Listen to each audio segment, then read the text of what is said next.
अब ये एक और पॉइंट है। ये केस तो यहाँ पर उन्होंने लिखा हुआ नहीं है, लेकिन मैं आपको केस पे बता दूंगा क्या केस है। अब ये पॉइंट पहले पढ़ लेते हैं।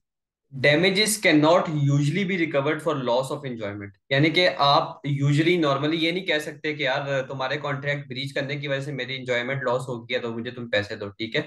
तो ऐसा नहीं होता कि यार मैं एंजॉय नहीं कर पाया तो तुम उसके पैसे दो, ऐसा नॉर्मली नहीं होता। अनलेस अनलेस जो कॉन्ट्रैक्ट था वो ऐसा था कि जिसका पर्पस ही क्या था, आपको एंजॉयमेंट देना।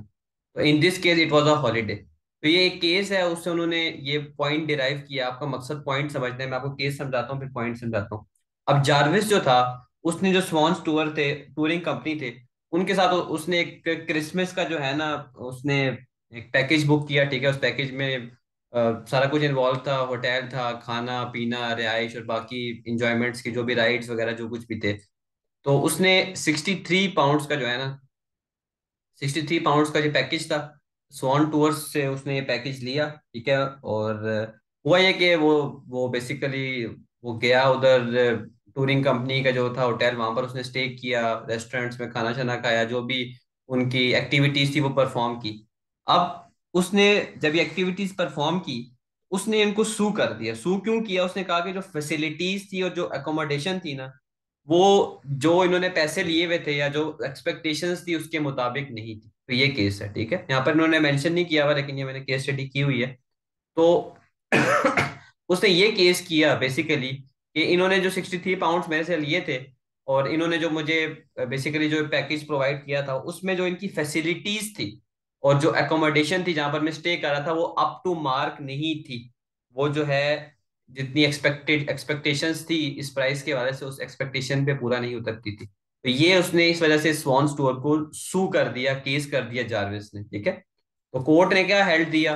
कोर्ट ने जब चेक किया कि यार जो जाहिर सी बात है, कोर्ट ने स्वान स्टोर को ये कहा कि जो आपकी बेसिकली जो एकोमोडेशन थी या जो आपकी जो फैसिलिटीज थी वो अप टू मार्क नहीं थी।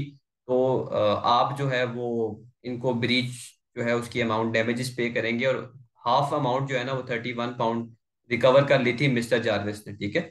तो उधर से पॉइंट डिराइव हुआ है कि वैसे आप जो नॉर्मल कोई भी दूसरा कॉन्ट्रैक्ट है ना, उसमें आप इस तरह रिकवर नहीं कर सकते कि यार मेरी इंजॉयमेंट लॉस हो गई है, मुझे मजा नहीं आया तो मुझे तुम डैमेजेस दो, ऐसा नहीं होता। हाँ, लेकिन अगर ऐसा कॉन्ट्रैक्ट है जैसे इस सिचुएशन में था कि जिसमें एक पार्टी ने दूसरी पार्टी से कॉन्ट्रैक्ट इसलिए किया कि वो इंटरटेनमेंट या एंजॉयमेंट पर्पस के लिए, और वो उस पर पूरा नहीं उतर सके, तो फिर जो है आप वो बेसिकली सू कर सकते हो, केस कर सकते हो। तो ये पॉइंट है, ठीक है। इस सिचुएशन में ऐसा ही हुआ, मिस्टर जार्विस ने स्वान टूर्स पे केस किया कि इनकी जो फैसिलिटीज थी वो अप टू मार्क नहीं थी। तो मैंने इंजॉयमेंट मैंने नहीं की, एंजॉय मैंने नहीं किया, मेरा मकसद यही था, इनसे मैंने पैकेज दिया हुआ था हॉलीडे पैकेज क्रिसमस का, वो मैं इंजॉयमेंट नहीं किया। तो उस हिसाब से इन्होंने उस ब्रीच किया टूरिंग कंपनी को। और कोर्ट में बात की, कोर्ट ने जब देखा कि यार वाकई में टूरिंग कंपनी की फैसिलिटीज जो ये पैसे चार्ज कर रहे थे उस हिसाब से अप टू मार्क नहीं थी, तो उन्होंने फिर मिस्टर जार्विस को पैसे पे किए। क्लियर है पॉइंट? जी जी। सही है। अब दूसरी चीज है मेजर ऑफ डैमेजेस, या मॉनेटरी जो मेजर है डैमेजेस का, वो आप कैसे करते हैं, ठीक है। अब देखते हैं। The measure of damage is the amount which will put the claimant in the position he would have been in had the contract has been properly formed. Damages को आप ऐसे मेजर करते हो कि जब वो damages इनोसेंट पार्टी को मिले तो वो उस पोजीशन पे आ जाए जिस पोजीशन पे अगर कॉन्ट्रैक्ट प्रॉपर्ली परफॉर्म होता तो वो आ जाता, ठीक है। तो अब ये डिफरेंट सिनारियोज के लिए कैलकुलेट करना डिफरेंट है। अब हम वन बाय वन सिनारियोज देखेंगे और इस उस हिसाब से देखेंगे कि यार डैमेजेस कैसे आप कैलकुलेट करते हैं, ठीक है। अब पहला जो डैमेज है, उसमें उसने बताया हुआ है कि जो बिल्डिंग कॉन्ट्रैक्ट्स होते हैं उनमें डैमेजेस की जो अमाउंट है वो उसको मेजर करना थोड़ा मुश्किल होता है। तो दो तरीके उन्होंने बताए हैं जिससे आप डैमेजेस की अमाउंट को मेजर कर सकते हैं। पहला तरीका, the damages could be difference in value between the building as it has been completed and its value if it had been properly completed.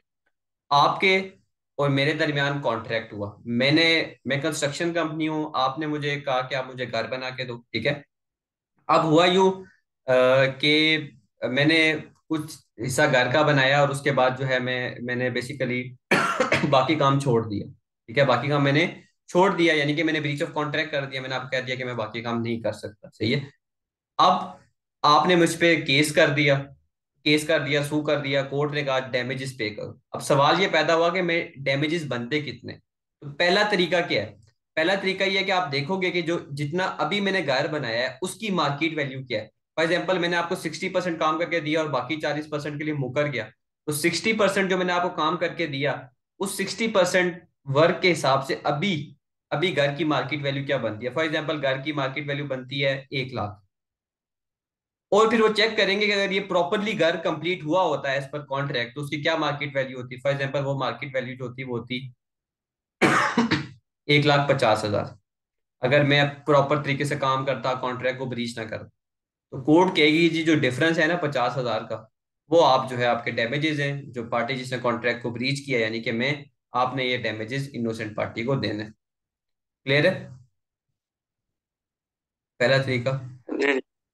दूसरा तरीका क्या है, the cost of rebuilding so that it meets the required specifications. अगर ऐसा मतलब कोई काम था जिसमें बेसिकली आपने जो सर्टेन चीजें थी वो नहीं की, जैसे एक रूम है उसका ऐसे डिजाइन करना था या कुछ आपने आगे पीछे कर दिया, मतलब आपने रूम्स, उन्होंने कहा था कि रूम्स का साइज थोड़ा बड़ा होना चाहिए, आपने छोटा कर दिया, या ऐसे जो स्पेसिफिकेशन जिसने उन्होंने बताई थी उसमें आपने कुछ गड़बड़ की, फिर क्या होगा। ठीक है, यानी कि आपने काम पूरा किया लेकिन काम में थोड़ा बहुत आपने इधर उधर ऊपर नीचे किया, तो उस सिचुएशन में कोर्ट कहेगी कि यार अगर फॉर एग्जांपल जो काम इन्होंने up to the required specification नहीं किया, तो कोर्ट देखेगी कि उस काम को करने में यानी कि उसको रीबिल्ड करने में या उसकी मेंटेनेंस करने में कितना खर्चा आता है। तो जो खर्चा आएगा ना, वो खर्चा जो है बेसिकली अ, आपका डैमेज होगा। ठीक है, वो फिर मैंने आपको डैमेज पे करना है। मैं कंस्ट्रक्शन कंपनी हूँ, मैंने आपको घर पूरा बना के दिया लेकिन कुछ मैंने उसमें गड़बड़ कर दी, ठीक है, और आपकी स्पेसिफिकेशन के हिसाब से नहीं हुआ,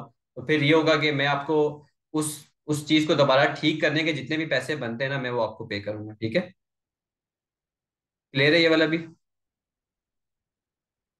ये दोनों पॉइंट दोबारा रिपीट कीजिएगा सर। पहला जो पॉइंट है उसमें ये होता है कि मैंने और आपने, दो पार्टीज ने आपस में कॉन्ट्रैक्ट किया, एक कंस्ट्रक्शन कंपनी है, एक बंदा है जिसने घर बनवाना है। अब हुआ ये कि कंस्ट्रक्शन कंपनी ने 60% घर का काम कर दिया, बाकी उसने कहा मैं नहीं करता।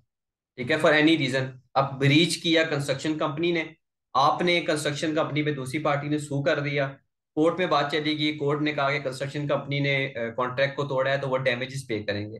अब सवाल ये उठा कि डैमेजेस कितने पे करेंगे, तो कोर्ट ने कहा कि जितना अभी इन्होंने आपको घर बना के दिया है ना, आप चेक करें उसकी वैल्यू अभी क्या बनती है, मार्केट में उसकी प्राइस लगाएं क्या बनती है। ठीक है, और अगर ये घर प्रॉपरली कंप्लीट हुआ होता तो इसकी क्या वैल्यू बनती तब। तो उन दोनों के दरमियान जो डिफरेंस होगा ना, वो डैमेजेस होंगे और वो कंस्ट्रक्शन कंपनी इनोसेंट पार्टी को देगी। ये पहला पॉइंट है। क्लियर है। जी जी। दूसरा पॉइंट ये है कि आपने घर पूरा बनाया लेकिन कुछ उसमें आपने फॉल्ट्स कर दी, ठीक है, कुछ आपने गलतियां कर दी, कुछ आपने मिस्टेक्स कर दी।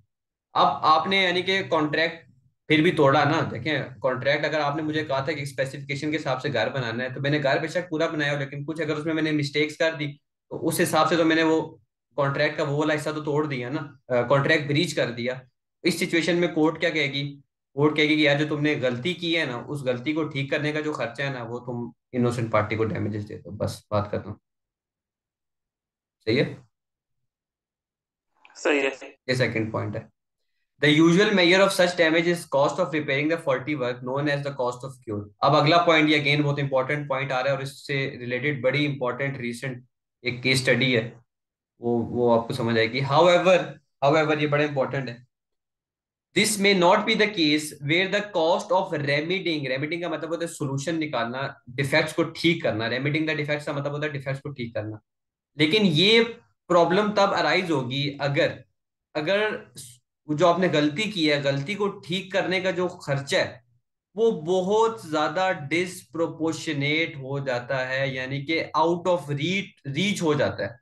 यानी कि आपने अगर एक गलती की, अब उस गलती को ठीक करने का खर्चा बहुत ज्यादा आउट ऑफ प्रोपोर्शन हो जाता है, एक्स्ट्रा कॉस्ट हो जाती है। तो उस सिचुएशन में जो है ना, पॉसिबल नहीं होता कि यार उस फॉल्टी वर्क को रिपेयर करने के पैसे देना। तो फिर कोर्ट जो है वो एक दरमियाने राह निकालती है। वो किस तरह करती है वो मैं आपको इस केस स्टडी से समझाता हूँ। इस पॉइंट के कहने का मतलब ये है कि अभी हमने बात की कि अगर कोई कंस्ट्रक्शन का काम है, अगर तो उसमें आपने कोई फॉल्ट कर दिया, तो आप उस फॉल्ट को रिपेयर करने का जो खर्चा है वो इनोसेंट पार्टी को डैमेजेस के सूरत में दे देंगे।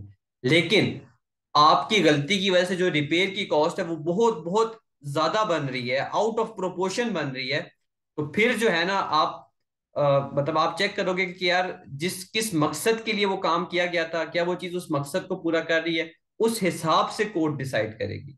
अब ये जो मैंने बात बोली है ना दूसरी, ये आपको इस केस स्टडी से समझ आएगी। रिसेंट केस स्टडी है, रक्सडी electronic and construction limited company एक है, फॉसित एक बंदा है, कॉन्ट्रैक्ट हुआ था दोनों के दरमियान, कंस्ट्रक्शन वालों का और बंदे के दरमियान, कि स्विमिंग पूल बना के देने। कॉन्ट्रैक्ट में लिखा था कि स्विमिंग पूल जो है वो 7 फुट 6 इंच का होना चाहिए, ठीक है। स्विमिंग पूल जो है वो 7 फुट और 6 इंचेस का आपने बनाना है, ठीक है।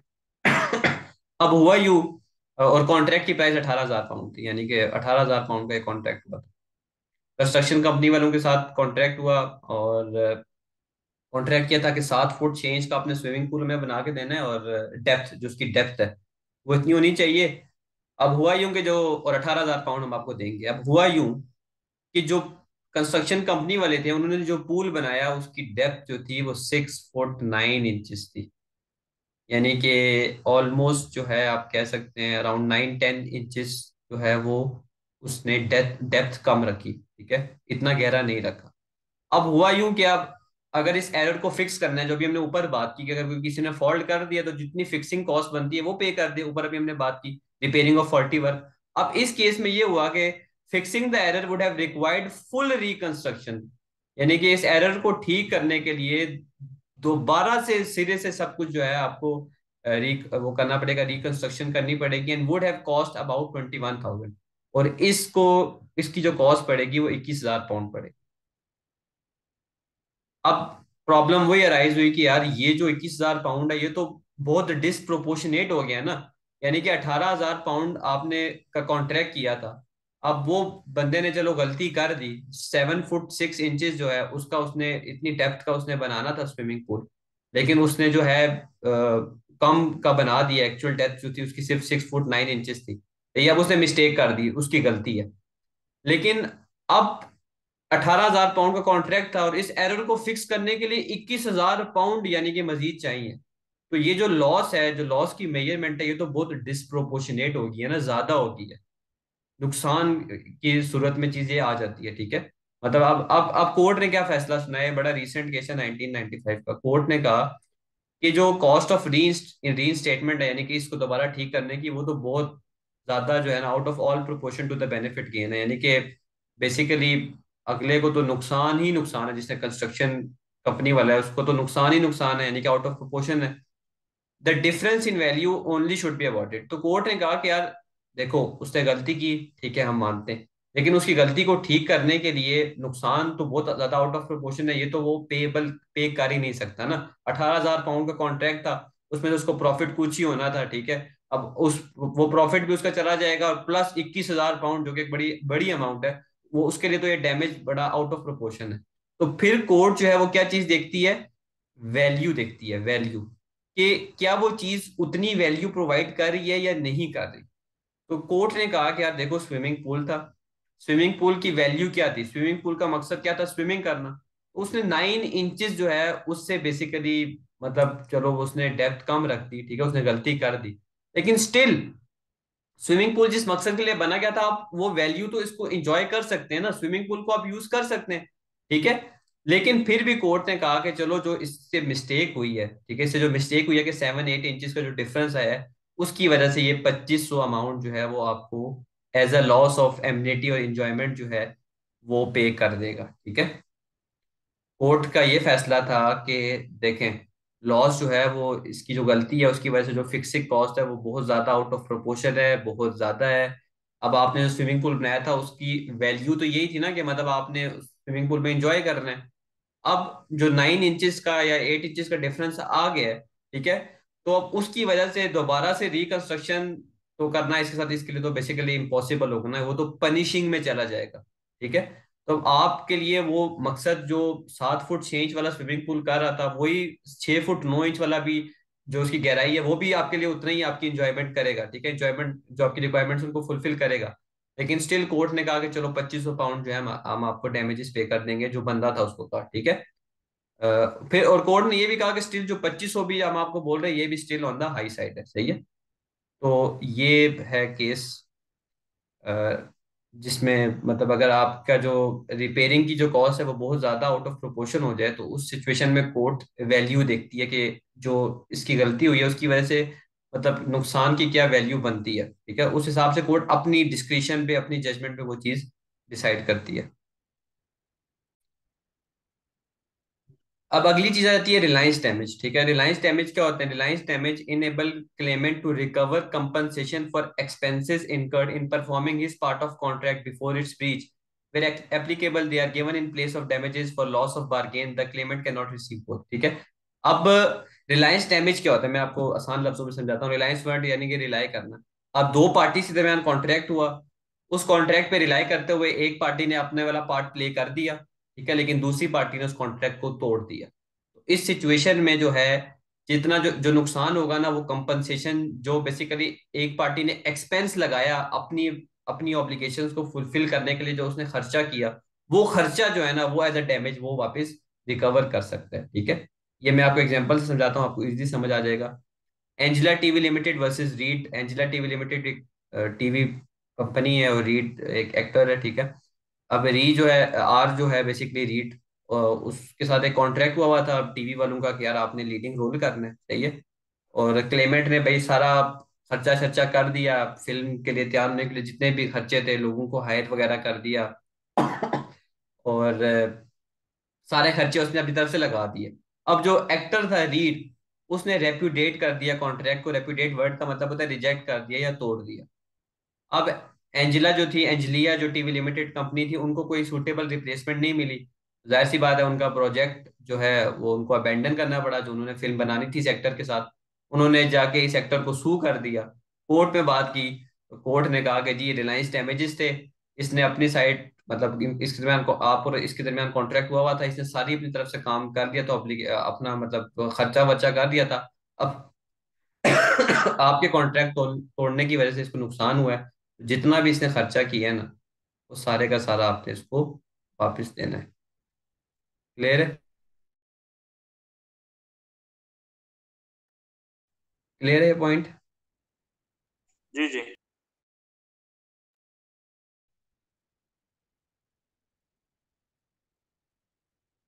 अब ये दो पॉइंट्स लिखे हैं। If there is no actual loss the claimant can only recover only nominal damages. ठीक है, अगर कोई एक्चुअल लॉस नहीं हुआ हुआ तो क्लेमेंट जो है वो नॉमिनल डैमेजेस सिर्फ जो है वो क्लेम कर सकते हैं, यानी कि नॉर्मल पैसे। एक्चुअल में उसको लॉस नहीं हुआ, जैसे ऊपर केस था उसमें उसने खर्चा वर्चा कर दिया था ना सारा कुछ, अब उन्होंने कॉन्ट्रैक्ट कर दिया, अब उस बंदे ने कैंसिल कर दिया, लेकिन अभी इन टीवी वालों ने भी कोई खर्चा नहीं किया हुआ था, मतलब कोई पैसे नहीं लगाए हुए थे, तो उसने कॉन्ट्रैक्ट तोड़ा बिल्कुल। लेकिन तब कोर्ट ये नहीं कहेगी कि जी मतलब जितना भी एक्सपेंस बनता था वो रिकवर हो, नहीं, क्योंकि डैमेजेस का मकसद मैंने आपको बताया पनिश करना नहीं होता। तो कोर्ट कहती है बस जो नॉमिनल डैमेजेस है, कुछ पैसे वो आप उनको एज अ डैमेज के तौर पे प्रोवाइड कर दें। ठीक है, और दूसरी चीज, ये बड़ी इंपॉर्टेंट पॉइंट है कि the claimant must take reasonable step to mitigate their loss. यानी कि जो क्लेमेंट है, जो क्लेम कर रहा है कि मैं इनोसेंट हूं, उसका भी काम है कि अगर किसी तरीके से उसका लॉस कम हो रहा है तो वो उस तरफ जाए। ठीक है, वो स्टेप्स ले कि उसका नुकसान कम हो। ये नहीं है कि वो स्टेप्स ही ना ले जिससे उसका नुकसान कम हो रहा है। ठीक है, अब ये पॉइंट जो है आपको इस एग्जांपल से समझ आएगा। ब्रेस एक बंदा था, वो पार्टनरशिप में एम्प्लॉय था, 2 इयर्स की वो पार्टनरशिप थी। ठीक है, उसमें उसको एम्प्लॉयमेंट मिली हुई थी, लेकिन 5 महीने बाद जो है ना पार्टनरशिप खत्म होगी, डिसॉल्व होगी। और जाहिर सी बात है, जब पार्टनरशिप डिसॉल्व होगी तो उसका जो एम्प्लॉयमेंट का कॉन्ट्रैक्ट था वो भी टर्मिनेट हो गया। ठीक है, यानी कि अब उसको तो जाहिर सी बात है, उसने 2 साल का कॉन्ट्रैक्ट किया हुआ था पार्टनरशिप वालों के साथ, और वो एम्प्लॉयमेंट उसकी टर्मिनेट होगी। अब उसको उन्होंने क्या कहा, उन्होंने उसको कहा कि यार हम तुम्हें एक आइडेंटिकल एम्प्लॉयमेंट दे देते हैं। ठीक है, एक और पार्टनरशिप है उसमें मतलब हम इसको खत्म करके एकदम नई एक पार्टनरशिप बना रहे हैं, उसमें तुम्हें बिल्कुल बिल्कुल आइडेंटिकल इन्वायरमेंट एम्प्लॉयमेंट दे देते हैं। ठीक है, अब ये जो बंदा था ब्रेस, इसने चालाक बनने की कोशिश की। इसने कहा भाई कि मैं आपकी दूसरी ऑफर रिफ्यूज नहीं करता, कॉन्ट्रैक्ट मेरा और आपका तो पहली वाली पार्टनरशिप का हुआ था। ठीक है, दूसरी वाली का तो नहीं हुआ था।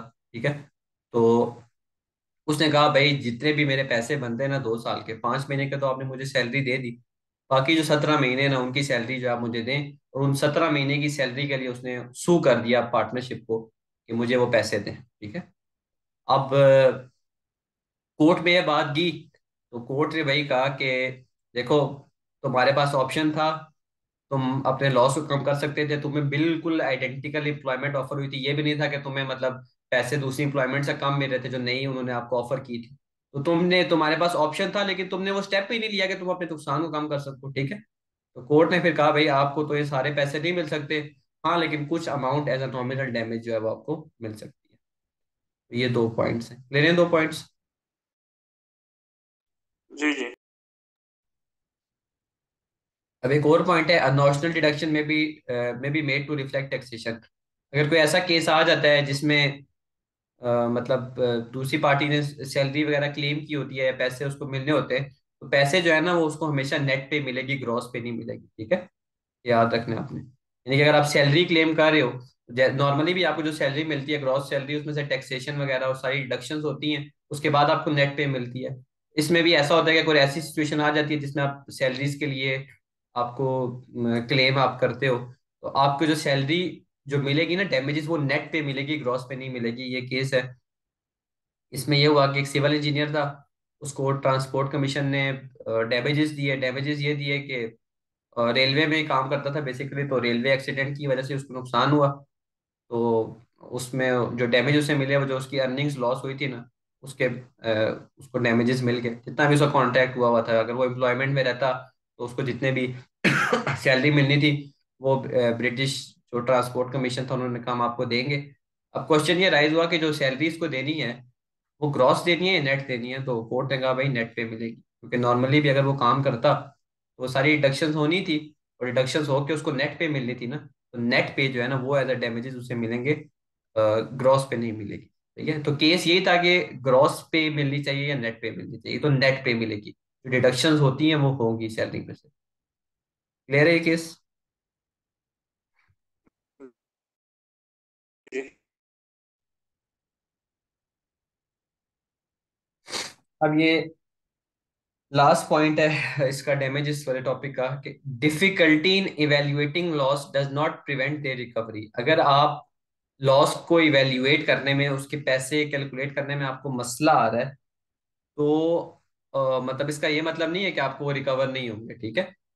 इन चैपलिन वर्सेस हिग्स, अब ये the amount was awarded representing the loss of opportunity to audition for a theatre role, even though there was no guarantee of claimant being awarded the role. अब ये चैपलिन वर्सेस हिग्स केस यहाँ पर लिखा हुआ तो नहीं है, लेकिन मैं आपको बता देता हूँ, ठीक है। हिग्स जो है वो था टीवी डायरेक्टर, ठीक है। डायरेक्टर था, फिल्म मेकर था हिग्स जो था। पर केस लिख देता हूँ इसको समझना है। टीवी डायरेक्टर था, ठीक है, वो हिग्स था। उसने जो है, चैपलिन चैपलिन ने केस किया, चैपलिन क्लेमेंट है। चैपलिन जो है एक लड़की थी, ठीक है। उसने इनवाइट किया चैपलिन को कि आप ब्यूटी कॉन्टेस्ट को एंटर करें, ठीक है। Enter beauty contest. TV director Hicks ने चैपलिन को इनवाइट किया कि आप ब्यूटी कॉन्टेस्ट एंटर करें, ठीक है। अब वो उसमें ये था कि आपको अपनी जो फोटोज हैं वो आपको अखबार में बेसिकली लगानी थी, जो लोग भी पार्टिसिपेट कर रहे थे ना इस कंपटीशन में, ठीक है। जो जिसमें इस कॉन्टेस्ट में जिसमें हिक्स ने भी इसको बुलाया था, उसके पहले स्टेज में ये था कि हर जो लड़की है उसने अपनी फोटो जो है वो अपनी फोटो उसने लगानी है मैगजीन में, जो आपकी न्यूज़पेपर है सॉरी उसमें लगानी है। फिर लोग वोटिंग करेंगे, ठीक है। वोटिंग के हिसाब से जो है ना फिर वो नेक्स्ट स्टेज पे पहुंचेगा। तो ऐसा था कि अब जो डिफरेंट जगह थी, जैसे अब डिफरेंट ग्रुप्स बने हुए थे। एक ग्रुप 1 हो गया, ग्रुप 2 हो गया, ग्रुप 3 हो गया, और ग्रुप 4 हो गया। अब डिफरेंट एरियाज के डिफरेंट ग्रुप्स थे, ठीक है। हर एरिया से जितनी भी लड़की थी उनकी जो स्पेसिफिकली सिलेक्ट की जाती थि, उनकी फोटोज लगी जाती थी। उन फोटोज के हिसाब से लोग वोटिंग करते थे, ब्यूटी कॉन्टेस्ट था, ठीक है, कि कौन ज्यादा प्यारा है। तो अब जो मिस चैपलिन थी वो भी एक ग्रुप का पार्ट थी, ठीक है। अब वो क्या हुआ कि अपने ग्रुप में से वो जीत गई, यानी कि जो आपका वोटिंग स्टेज था उससे जीत गई। अब हुआ यूं कि वो जीत के फाइनल में आ गई, यानी कि हर ग्रुप की जो एक जो जीती थी हर ग्रुप में वो फाइनलिस्ट होती थी, फिर वो उसको फाइनल में compete करना पड़ता था, और उसके बाद एक फाइनलिस्ट जो है वो उसको पैसे मिलते थे। अब हुआ यूं कि अपने ग्रुप से मिसेस चैपलिन जीत गई, और जब मिसेस चैपलिन जीती तो हिक्स ने उन्हें लेटर भेजा उन्हें इनवाइट किया कि आप जो है अपने ग्रुप से जीत चुकी हैं और आप नेक्स्ट स्टेज के लिए आ जाएं, जिस लोकेशन पे भी उन्होंने कहा था इस स्टेज पे आ जाएं, यहाँ पर आपका कॉन्टेस्ट होगा थिएटर में, ठीक है। थिएटर में उन्होंने उनको बुला लिया। अब जो लेटर मिस्टर हिक्स ने चैपलिन को भेजा कि आपने अपने ग्रुप में से विन कर लिया और अब आप आ जाएं फाइनल स्टेज के लिए, वो लेटर जो है मिसेस चैपलिन को लेट रिसीव हुआ। उनको लेट रिसीव हुआ। तो मिसेस चैपलिन ने लेट रिसीव हुआ तो वो पहुंच नहीं पाई, ऑब्वियसली उनको लेटर लेट मिला। और जो बाकी तीन थे उनमें से एक फाइनलिस्ट जो था वो विनर डिसाइड हो गया, और उसको बेसिकली वो रोल मिल गया। जो कंपटीशन था बेसिकली उसमें अल्टीमेटली आपको रोल मिलना था, फाइनल रोल, क्योंकि टीवी डायरेक्टर थे तो उन्हें टीवी के लिए एक्ट्रेस चाहिए थी। अब मिसेस चैपलिन ने सू कर दिया मिस्टर हिक्स को कि इनकी वजह से, लेटर जो है लेट डिलीवर होने की वजह से, अपॉर्चुनिटी मैंने लॉस कर दी है इस रोल को जीतने की, और जो अमाउंट मिलती मुझे, जो अवार्ड होती उसकी। तो ये केस था बेसिकली। क्लियर है ये केस क्लियर है, या दोबारा रिपीट करूं?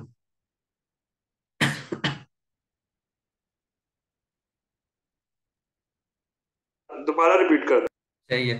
मिस्टर हिक्स एक टीवी डायरेक्टर थे। चैपलिन जो है वो एक एस्पायरिंग एक्टर थी। मिस्टर हिक्स ने जो है उनको एक रोल के लिए एक लड़की चाहिए थी, एक एक्ट्रेस चाहिए थी, तो उन्होंने उसके लिए एक कंपटीशन अरेंज किया।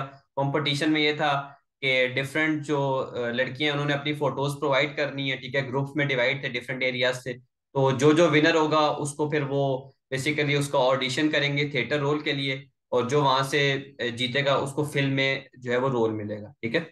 यहाँ तक बात क्लियर है। जी जी। अब मिस चैपलिन जो है उन्होंने अपनी फोटोज भेजी और अपने ग्रुप में से उन्होंने जीत लिया, विन कर लिया, ठीक है, यानी कि वो सेलेक्ट होगी as one of the candidate for the role. ठीक है, अब उन्होंने वहां पर जाके सिर्फ ऑडिशन करना था। अब हुआ यूं कि मिस्टर जो हिक्स थे, जो कि टीवी डायरेक्टर थे, उन्होंने लेटर भेजा मिस चैपलिन को कि आप जो है अपने ग्रुप में से जीत चुकी हैं तो आप आ जाएं ऑडिशन के लिए, ठीक है। तो अब हुआ यूं कि वो लेटर जो है वो मिसेस चैपलिन को लेट रिसीव हुआ। उनको लेटर लेट रिसीव हुआ, तो जाहिर सी बात है जिसकी वजह से वो ऑडिशन पे पहुंच ही नहीं सकी टाइम से। और जो बाकी लोग थे उनमें से एक को जो है वो रोल अवार्ड हो गया। तो मिसेस चैपलिन ने सू कर दिया मिस्टर हिक्स को कि इनके लेटर लेट पहुंचने की वजह से मुझे अपॉर्चुनिटी मैंने लूज कर दी।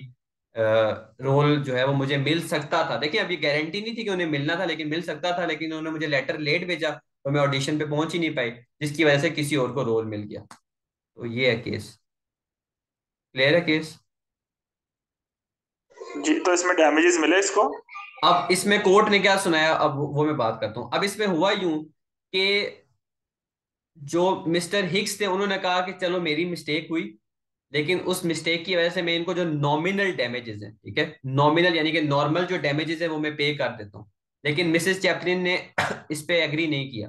उन्होंने कहा कि मैं अपने ग्रुप से विनर थी और मैं स्ट्रॉन्ग कैंडिडेट थी कि मुझे ये रोल अवार्ड हो जाता, मैं ऑडिशन में जाती, मुझे ये रोल अवार्ड हो जाता।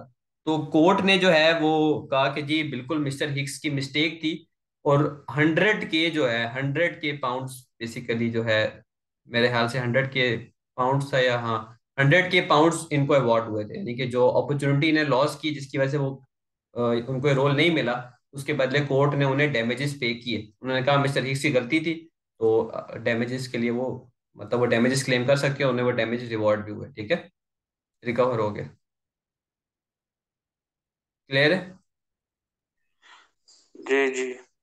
अब इसका पॉइंट ये था ना कि अगर आपको लॉस को इवेल्युएट करने में मसला आ रहा है, तो इसका मतलब ये नहीं है कि आप उसकी रिकवरी को प्रिवेंट नहीं कर सकते। अब यहाँ पर मसला ये आ रहा था कि यार जो ये चैपलिन है, अगर ये चली भी जाती, फॉर एग्जाम्पल अगर ये चली भी जाती, तो बाकी भी चार पांच लोग थे, जरूरी तो नहीं था ना कि इसी को ही रोल मिलना।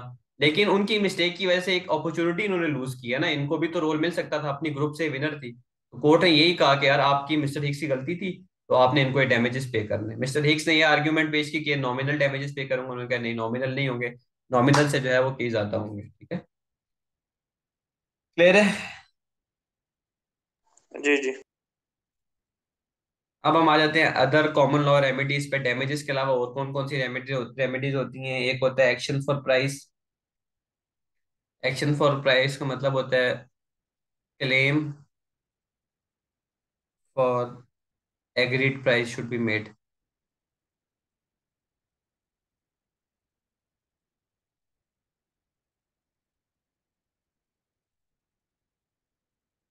अगर आप और मेरे दरमियान कॉन्ट्रैक्ट हुआ है, कॉन्ट्रैक्ट के तहत मैंने अपना काम कर दिया है, आपने मुझे 4 लाख रुपए देने थे, उसमें से आपने 2 लाख रुपए दिए, तो मैं जो है बाकी 2 लाख रुपए के लिए आपको आप पे क्लेम डाल दूंगा। तो इसको आप कहते हैं एक्शन फॉर द प्राइस, ठीक है। आपने मुझे एक चीज मैंने आपको एक चीज बेची, आपने मुझे उसके बदले 4 लाख रुपए देने थे, आपने मुझे आधे पैसे दिए, तो जो रिमेनिंग पैसे हैं उनके लिए मैं आप पे एक्शन कर दूंगा। तो इसको आप एक्शन फॉर द प्राइस कहते हैं, ठीक है, कि मुझे जो पैसे मेरे बनते हैं वो वापस दें, जितने रिमेनिंग है। अगर कॉन्ट्रैक्ट जो है वो गुड्स की सेल के लिए है, तो एक्शन तभी पॉसिबल है जब प्रॉपर्टी जो है वो बायर को पास कर दी गई हो। यानी कि अगर मैंने आपको एक चीज बेची है और आपने मुझे पैसे देने, जब तक मैं वो चीज आपको दे नहीं देता ना, उस वक्त तक मैं क्लेम नहीं कर सकता। ये नहीं है कि चीज मेरे पास है तो मैं आपसे कहूँ कि यार पहले आपने मुझे अभी तक पैसे नहीं दिए तो मैं आप पे क्लेम कर दूँ, नहीं।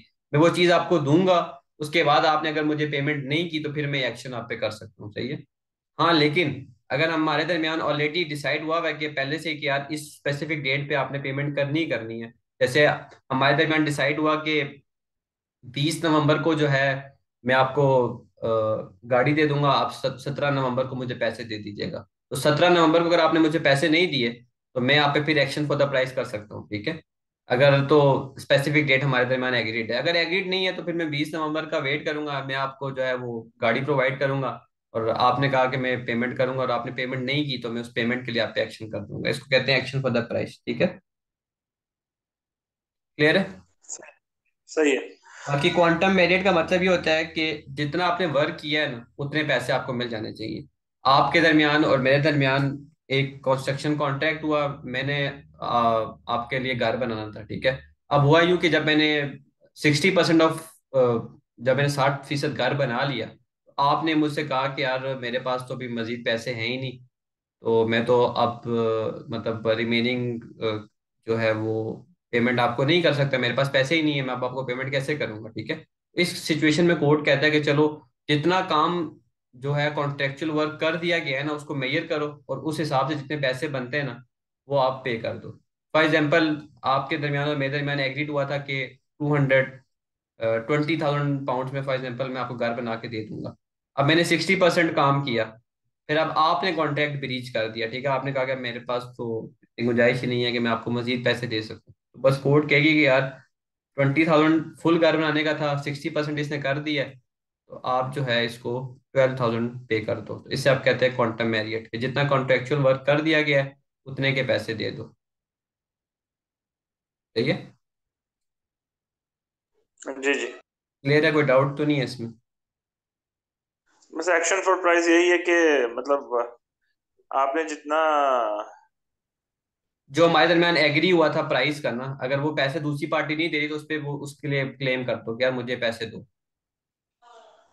सही है, और That's क्वांटम it। मेरिट में ये है कि मैंने जितना काम किया है उसके पैसे आप क्लेम कर लो। क्लेम कर लो, हाँ। अगर दूसरी पार्टी जिसने जो घर बेसिकली बनवा रहा है, जिसने पैसे देने, अगर वो कॉन्ट्रैक्ट तोड़ता है तो फिर कोर्ट कहती है कि यार तुम चलो बाकी कर, तो उसके जितना काम उसने कर लिया है ना उसके तो पैसे दे दो, बाकी चलो ठीक है कोई मसला नहीं है। तो ये क्वांटम मेरिट कहलाता है। यानी कि क्वांटम मेरिट में ये नहीं ये होता कि मैं 20,000 के 20,000 पाउंड आपसे क्लेम कर लूंगा, मैं इनोसेंट पार्टी हूँ ना, कंस्ट्रक्शन कंपनी, तो मैं आपसे ये नहीं कहूंगा कि मुझे सारे के सारे दो। उस टाइम पे फिर ये होगा ना कि कोर्ट ये कहती है कि यार आप चलो, जितना जितना उसने काम किया है वो तो पैसे उसको दे दो ना, जितने परसेंट उसने काम किया वो पैसे दे दो। बस ये क्वांटम मेरिट कहलाता है। क्लियर है ये। जी जी।